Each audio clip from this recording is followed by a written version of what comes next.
Olá, eu sou Mônica Santoro Haddad, neurologista responsável pelo ambulatório de doença de Huntington do Hospital das Clínicas da Faculdade de Medicina da USP em São Paulo. Vamos falar hoje sobre os aspectos clínicos da doença e os seus sintomas motores principais. A doença de Huntington é conhecida por uma tríade de sintomas neuropsiquiátricos, sintomas motores, sintomas comportamentais ou psiquiátricos e sintomas cognitivos. A única manifestação clínica dita sistêmica, ou seja, que afeta o resto do corpo, é um emagrecimento acentuado e importante e que não depende da ingestão de calorias. Mesmo que a gente dê 5.000 calorias endovenosas, esses pacientes emagrecem muito. Isso não é conhecido o motivo, mas é importante a gente manter uma atenção para essa nutrição. Falando dos aspectos motores, eles, além da coreia, que é um movimento involuntário, coreia é uma palavra grega que quer dizer dança, e ela está presente em uma série de doenças, não só na doença de Huntington, mas na doença de Huntington ela é muito exuberante e acaba dando aquela característica de que o paciente está inquieto, que ele não para, isso pode afetar o rosto, a língua, pode piorar a deglutição e o paciente tem contaminado todo o seu gestual, sua movimentação normal pela presença da coreia. A coreia é apenas um dos sintomas, mas em geral ela é necessária para se fazer o diagnóstico. Embora nós saibamos hoje em dia que de 10 a 15 anos antes do início dos sintomas motores, o paciente já tem alterações na esfera cognitiva e comportamental, é preciso ainda haver movimentos involuntários ou alguma outra alteração de movimento, que eu já vou comentar com vocês, para que a gente faça o diagnóstico da doença de Huntington. Esse diagnóstico é o diagnóstico clínico. O diagnóstico genético ele pode ser feito desde a concepção do embrião. Basta qualquer amostra contendo DNA para que o defeito genético possa ser detectado. Tá? Como a gente tem uma década ou até uma década e meia antes dos sintomas motores permitirem que se faça o diagnóstico, hoje em dia se diz que existe uma fase dita pré-sintomática, são pessoas portadoras do defeito genético, mas que não têm nenhum sintoma, uma fase prodrômica, que é onde há sintomas sutis na esfera da cognição, que são funções como memória e abstrações, etc., e principalmente alterações no comportamento, que oportunamente nós vamos conversar. Quando os sintomas motores, ainda que muito discretos, aparecem, aí nós temos a doença dita manifesta. Tá? Então, nós temos 3 grupos de indivíduos. Indivíduos em risco, que são pessoas que têm um parente de primeiro grau afetado, pais ou irmãos. Essas pessoas têm 50% de risco de também ter o defeito genético. Pessoas sem sintomas, mas que já sabem que seu teste é positivo, e pessoas sintomáticas. Essas pessoas sem sintomas, elas são pessoas que em testes muito específicos podem apresentar alterações, mas elas conseguem ter uma vida absolutamente normal. Tá? E com as alterações motoras definidas, que podem ser medidas por uma escala, que a gente chama UHDRS, isso é uma escala unificada de avaliação de doença de Huntington, serve só para finalidades de pesquisa, mas o paciente tem que ter pelo menos mais de 4 pontos nessa escala para você dizer que ele está com manifestação clínica da doença de Huntington. Tá? A coreia, ela está presente em mais ou menos 95% dos pacientes, mas 5% dos pacientes nunca vão ter coreia. Eles têm uma forma de apresentação dita rígida acinética. O paciente vai ficando enrijecido, vai ficando com movimentos de torção, parece que ele tem, aspas, um Parkinson. Tá? Isso é mais frequente nos jovens, a gente chama de variante de Westphal, eu vou falar um pouquinho disso mais para o final dessa nossa conversa, tá?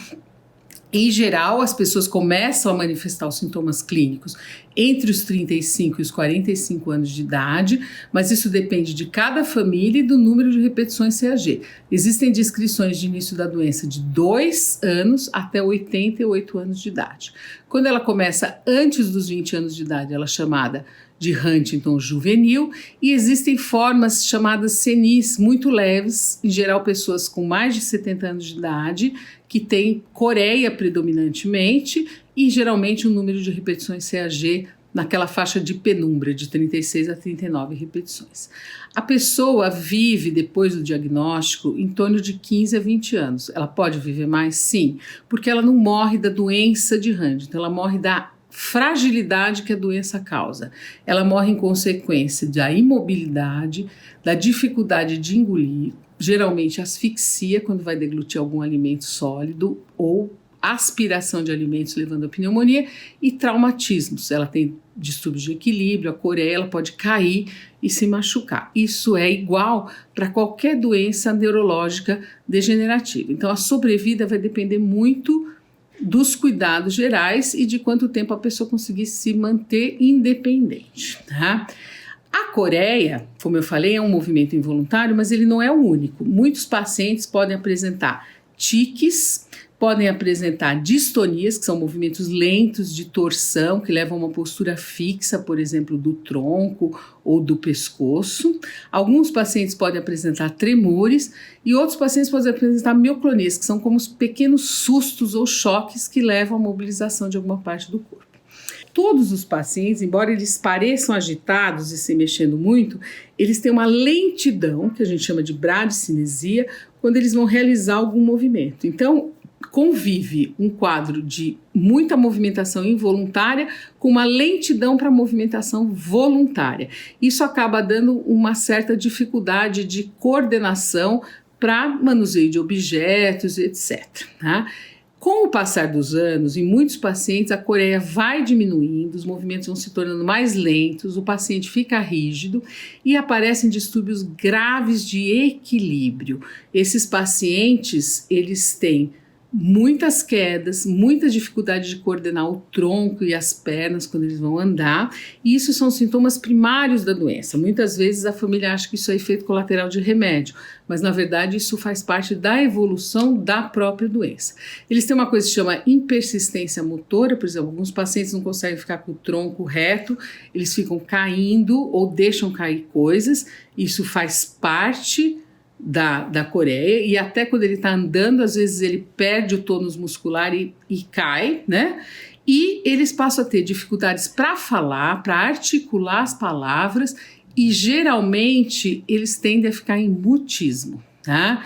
Além disso, eles têm dificuldades para engolir, que podem ser pela coreia. Então, tratando sintomaticamente a coreia, a gente consegue melhorar a deglutição, mas também com fono, com terapias auxiliares, tá?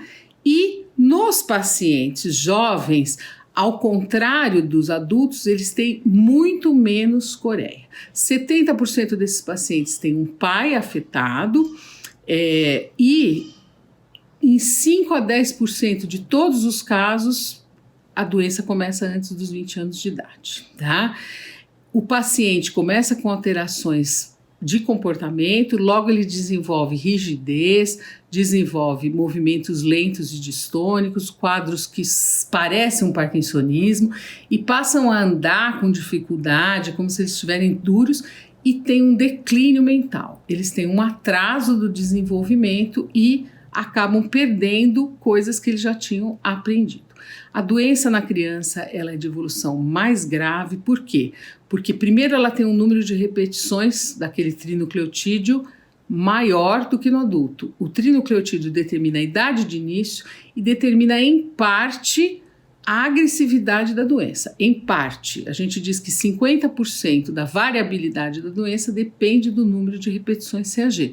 Portanto, o paciente jovem, ele tem uma doença mais agressiva, em geral ele vive de 5 a 10 anos e ao contrário do adulto eles têm crises epiléticas e geralmente a causa do óbito é um estado de mal epilético, a criança começa a ter uma crise epilética e não sai daquela crise levando a uma parada cardíaca. As crises epiléticas praticamente não acontecem no adulto. Eu acho que é importante lembrar que muitos desses sintomas motores, como a coreia, são tratáveis. A doença continua evoluindo a despeito disso, mas com o tratamento os pacientes têm uma melhor qualidade de vida e tratamento não é só medicamento, são terapias complementares, fono, físio, terapia ocupacional, psicologia, nutrição, tudo isso faz com que a gente ofereça qualidade de vida para o paciente se manter funcional e independente pelo máximo de tempo possível. Obrigada.